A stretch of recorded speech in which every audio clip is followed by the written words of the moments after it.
So one of the problems in my field when we work with patients with uncontrolled asthma or severe asthma is that we don't have a way to target each patient's underlying sort of cause of their asthma with an appropriate medication for them.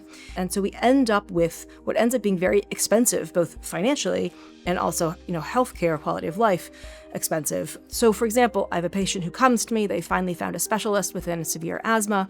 They've, tried all kinds of inhalers, all kinds of steroids. They've been in and out of the emergency room with severe asthma exacerbations.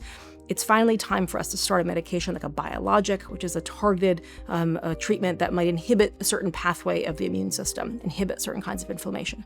Great. But right now we have at least 4, and actually probably more than that, options to give them. And it's very hard to know which one of those options is going to work best for the patient directly in front of me. There are some times we can sort of draw your blood and listen to the story and maybe try to shift you to one or the other. But there are often patients who sort of qualify, if you will, for all of our existing treatments. And it is a little bit of a guessing game for which one to start them with. And so we start them on medication and we have them come back 3 months later and, they always want to be feeling better. And so sometimes they think maybe they feel better, but they're not sure. And we give it another 3 months. They come back, now after 6 months. And now they've been to the emergency room with, an asthma exacerbation twice. They aren't able to go hiking in the last few weeks because they got a small cold, but for them it's lasted for weeks. And we sort of decide together that actually if we look back over the last 6 months and we're honest with ourselves, you aren't really better than you were when I started the medication. We have a shared moment of disappointment between physician and patient, and then we try the guessing game again, and we pick a different biologic that targets a slightly different portion of your immune system to decrease inflammation there, and we start the whole process over again. And this can be incredibly frustrating for patients and for physicians alike.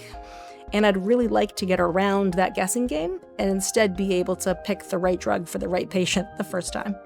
We may not actually know what biomarkers we should be targeting. And so a wider net with some more unbiased kind of biomarker discovery could be really helpful, I think, in this regard.